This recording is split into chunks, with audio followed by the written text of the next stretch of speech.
नमस्कार। आज हम जो सवाल कर रहे हैं वो बेहद अफसोसनाक, बेहद कड़वा और बेहद डरावना है। आखिर क्यों ऐसी मजबूरी बनी कि गाजियाबाद में 9वीं क्लास की एक छात्रा ने जान दे दी? स्कूल फीस नहीं चुका पाने की वजह से प्रियांशी को खुदकुशी क्यों करनी पड़ी? क्यों ऐसे हालात हो गए कि पढ़ाई के लिए स्कूल में दी जाने वाली फीस की व्यवस्था एक जानलेवा हफ्ता वसूली सिस्टम में तब्दील हो? इस देश में 15 लाख से ज्यादा स्कूल चल रहे हैं जिनमें 25 करोड़ से ज्यादा बच्चे पढ़ते हैं। भारत का मिडिल क्लास टैक्स देते हुए और खुद की परेशानियों को नजरअंदाज करते हुए अपने बच्चों को अच्छी से अच्छी शिक्षा मुहैया कराना चाहता है और बदले में स्कूलों की तरफ से घोषित तमाम कायदे कानूनों को बिना किसी शिकायत के सह लेता है। बेतहाशा फीस बढ़ोतरी, महंगी किताबें, हर साल बदलती यूनिफॉर्म और हर 2 कोर्स पर बदलते सिलेबस की दिक्कतें अंतहीन। जी न्यूज एक मुहिम के तौर पर शिक्षा से जुड़े ये तमाम मसले आपके सामने लेकर आए। लेकिन आज का सवाल सबसे अहम है। गाजियाबाद की प्रियांशी के साथ जो हुआ उसके बाद क्या कहा जाए? हमारे दौर के स्कूली बच्चों से ये कैसी अघोषित मांग की जा रही है? फीस दो, नहीं तो जान दो। आखिर एडवांस होती हमारी सोसाइटी को कब मिलेगी बच्चों की जान लेने वाले स्कूलों से आजादी?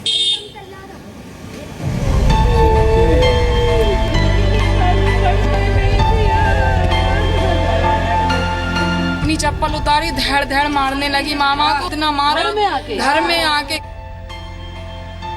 पुलिस वालों को बुला के कह रही कि ऐसा केस लगाऊंगी जो जिंदगी भर तेरा बाप नहीं उभरेगा। बहुत मारा, 12 टीचर आई हुई थी। 9वीं की प्रियांशी को क्या स्कूल ने मार डाला?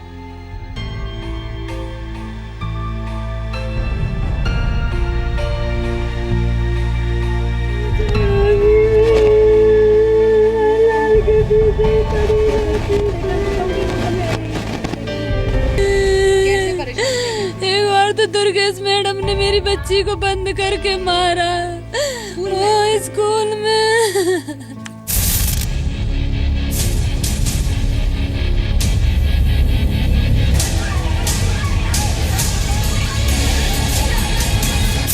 आपकी क्या लगती थी? क्या हुआ था आपके घर पर? क्या हुआ था? ये मैम आई थी, इन्होंने क्या करा था? मैंने पति पापा को अपने मारे और मेरे मारे, इसके मारे और मेरी बड़ी दीदी के मारे।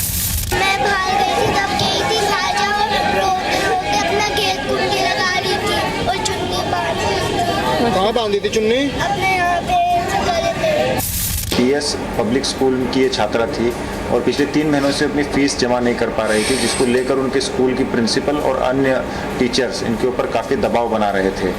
3, 4, 5 मैडम और आई, प्रिंसिपल भी आए। वो आती गन बस न कुछ बोली ना कुछ बताया। तो बच्चे थे, हम लोग थे घर पे, उन्होंने तुरंत उठा के मुझे झापड़ मार दी, बोले तेरा सामान लेके जाएंगे। फिर कहने लगी मैं भी पुलिस को फ़ोन करती हूँ 100 नंबर पे कि तूने मेरा हाथ पकड़ रखा, तूने मुझे बिस्तर पर लेटाया। दीवार पर तस्वीर शिक्षा की देवी की, लेकिन यहाँ की कहानियां हैवानों जैसी। गाजियाबाद के घूकना इलाके में बना ये स्कूल कहाँ से मान्यता प्राप्त है इसका कुछ पता नहीं है, क्योंकि बोर्ड ऐसी कोई जानकारी नहीं देता। हालत ये है कि अब जब एक बच्ची ने सुसाइड कर लिया स्कूल के टीचर्स और प्रशासन की हरकतों के बाद, तो बोर्ड तक हटा दिया गया है। स्कूल का नाम इधर और उधर दीवारों पर छपा हुआ जरूर नजर आ रहा है, लेकिन यहाँ पर सिर्फ लास्ट में ये बोर्ड चिपका दिया गया है कि 28 जुलाई से लेकर 1 अगस्त तक ये स्कूल कावड़ियों की वजह से बंद रहेगा।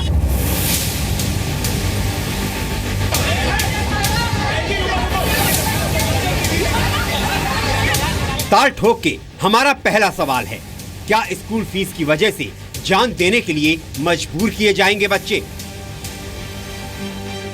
दूसरा सवाल, आखिर फीस के नाम पर स्कूलों की हफ्ता वसूली क्यों? तीसरा सवाल, बच्चों की जान लेने वाले स्कूलों से देश को कब मिलेगी आजादी? चौथा सवाल, आखिर जानलेवा क्यों बन रही है हमारी शिक्षा व्यवस्था? और ताल ठोक के आज का 5वां सवाल, आखिर शिक्षा की सर्जरी कब होगी और कौन करेगा?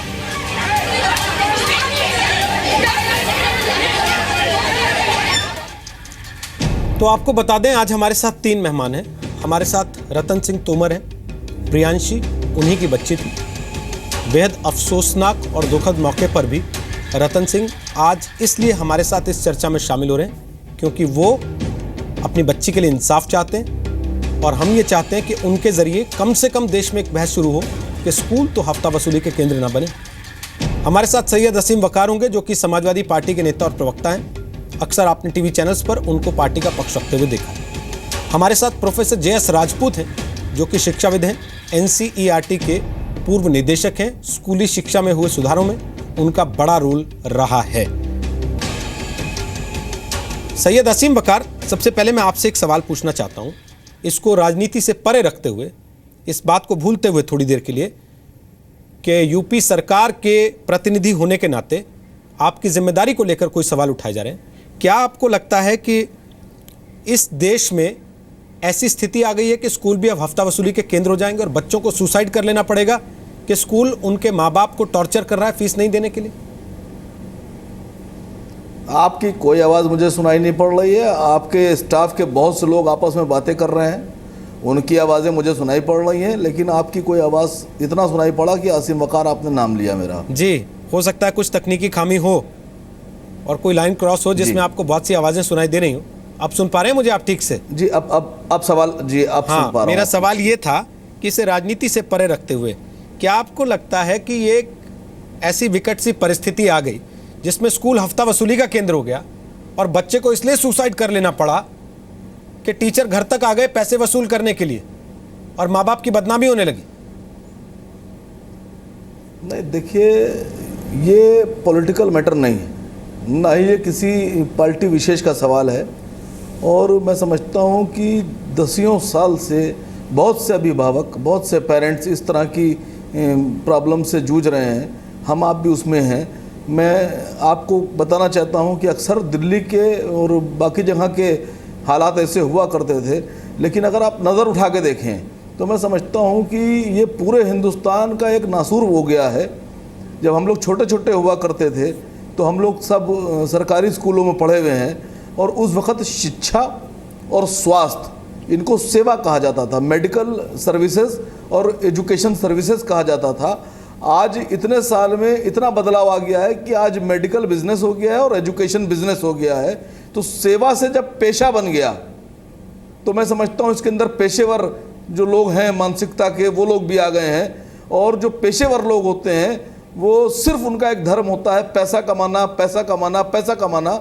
और इस तरह की जो वारदात हो रही हैं, इसके पीछे हम सबको बैठकर एक बहुत सख्त कानून बनाना पड़ेगा, बहुत एक पुख्ता कानून बनाना पड़ेगा कि इस तरह के जो अपराधी तत्व इसके अंदर इस कारोबार में आ गए हैं शिक्षा में, इसको कारोबार से हटा के फिर सर्विस की तरफ लेके जाना पड़ेगा।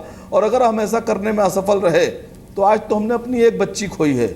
ये आने वाले दिनों में इस तरह की वारदात खुदा न खास्ता हम लोग की इग्नोरेंस की वजह से अगर बढ़ती हैं तो मैं अपने आप को जिम्मेदार मानूंगा। हम सब इसके जिम्मेदार होंगे कि हम सब सोशल समाज में रहते हुए और सोशल काम में सोशल समाज की बात करते हुए, और हम ऐसे बच्चों के लिए, ऐसे लोगों के लिए कुछ नहीं कर पा रहे हैं, तो इसमें खामी हमारी है। ये मुल्क हमारा है, ये संविधान से चलता है। जब हम कानून हर चीज के बना सकते हैं तो इसके कानून क्यों नहीं बनाए जा सकते? आप जो कह रहे हैं वो एक लंबा प्रोसेस हो सकता है, वो एक बड़े बदलाव की तरफ है। लंबा प्रोसेस नहीं है, वो एक बड़े बदलाव की तरफ फिर मैंने आपसे कहा कि आज के जमाने में रोहित सरना जी, मेरा मानना है सर, मैं आपको कुछ कह दूं, हो सकता हो मेरी बात समझ में आ जाए। मेरा मानना है कि आज के दौर में जो थिंकर्स हैं उनकी जरूरत कम है, जो एक्शन ले सकते हैं उनकी जरूरत ज्यादा है। कोई भी दुनिया में काम ऐसा नहीं है जो इंसान ठान ले और वो पॉसिबल ना हो। यहाँ पर मैंने देखा है, अगर आप दिमाग से और जहन से और दिल से मजबूत हैं तो मैंने देखा है एक टांग लेकर लोग एवरेस्ट फतेह कर लेते हैं। तो सर ये बता दीजिए, टांगे नहीं है, ये बता दीजिए, वो फतेह कर लेते हैं, तो हम इसमें क्यों नहीं कर सकते? सैयद असीम वकार, मैं बहुत दुखी हूं। अब ये बता दीजिए, क्या आप ये भरोसा दे सकते हैं आज कि यूपी की सरकार, यूपी के युवा मुख्यमंत्री अखिलेश यादव, जो बहुत सेंसिटिव ऐसे मामलों को लेकर रहे हैं पीछे भी, वो इस मामले को सर ध्यान से देखेंगे और इस पे जल्द कोई एक्शन दिखेगा हमें? सर मैं समझता हूं, मैं तारीफ नहीं कर रहा हूं, लेकिन सच्चाई बोल रहा हूं। अभी आपने भी कहा कि बहुत सेंसिटिव मुख्यमंत्री हैं हमारे, ये सारे दलों के लोग जानते हैं कि सच्चाई से, ईमानदारी से अगर सेंसिटिव कोई मुख्यमंत्री इतने साल में कोई आया है तो वो माननीय अखिलेश जी हैं। और मैं यकीनी तौर पे कह सकता हूं कि हमारे मुख्यमंत्री इस पर 100% इस पर संज्ञान लेंगे और एक ऐसे पुख्ता कानून की तरफ बढ़ेंगे, एक ऐसे पुख्ता कदम उठाएंगे कि हमारे उत्तर प्रदेश में तो कम से कम इस तरह की दूसरी घटना भविष्य में नहीं होगी। मैं इस बात का वचन भी देता हूं आपको और वादा भी करता हूं। मैं JS राजपूत साहब के पास जाऊं उसके पहले मैं रतन सिंह तोमर हमारे साथ हैं, जो उस बच्ची के पिता हैं जिसने अपनी जान गंवा दी। रतन सिंह जी, हम चाहते हैं आप एक बार सब लोगों को बताएं हुआ क्या था उस दिन जिस दिन इस बच्ची ने ऐसा कदम उठा लिया। सर हुआ क्या, मेरे साथ तो जो मेरे साथ घटना हुए, मैं हर किसी से यही प्रेरणा करूँगा, भगवान किसी को ऐसी दर्दनाक बच्ची अगर टीचर ना दे, स्कूल दे तो टीचर। हम गरीब लोगों को इतना मत सताया जाए कि गरीब होकर हम अपनी बच्चियों को इतनी महंगी फीस में नहीं पढ़ा पा रहे। मेरे यूपी सरकार के माननीय अखिलेश यादव जी लैपटॉप बांट रहे हैं, स्कूल खोल रहे हैं, सारी सुविधाएं दे रहे हैं, लेकिन सर यहाँ के भ्रष्ट लोग जो बैठे हुए हैं नीचे के, ये सुविधाएं व्यर्थ है, बिल्कुल व्यर्थ है। मेरे साथ जो घटना की टीचरों ने मुझे बहुत पीड़ित किया, मेरे घर पे आ रहे मेरे बच्चों को सताया, मुझे मारा, 8-10 सब टीचरों ने मिल के मुझे पुलिस उठा के ले गई, मेरे ऊपर उल्टा इल्ज़ाम और ये लगा दिया है कि मेरे साथ वसूली कर रहे हैं। सर ऐसा मैंने कुछ नहीं किया, मेरी 2-3 माह की फीस रुकी हुई थी, मैं मैडम से बार-बार ये कह रहा हूँ कि मैं आपकी फ़ीस दे दूँगा, 1-2 दिन रुक जाओ, मैं आपकी फ़ीस करा दूँगा, लेकिन नहीं सुना। मुझे आखिरी में मुझे अपनी बेटी खोना पड़ी। मेरा घर का सामान कहती बच्ची सी करी आप ही तो तेरे बाप को जेल भेजा है, तेरा सामान ले जाओगे, उस पर ये चीज़ सहन नहीं हुई। वो सोचने लगी मेरे पिताजी को पुलिस ले गई, माँ घर पे है नहीं, पता नहीं क्या होगा।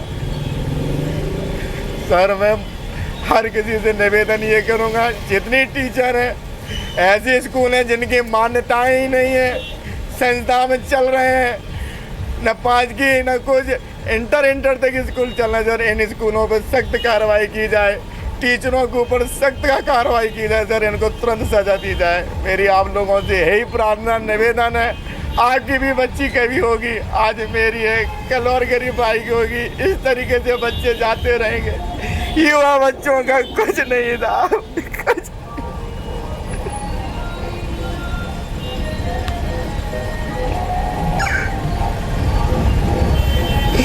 कुछ नहीं है साहब, सब ऐसी है।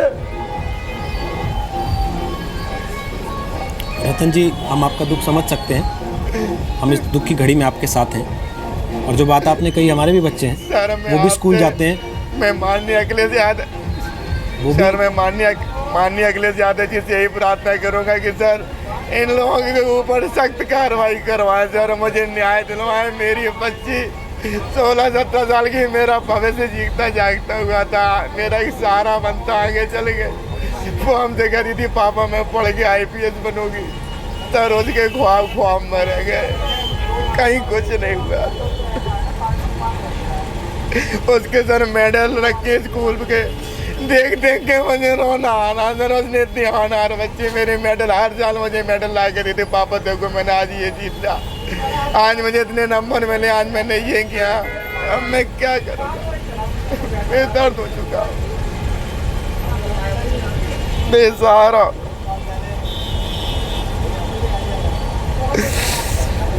बेसहारा हो गया हूँ साहब।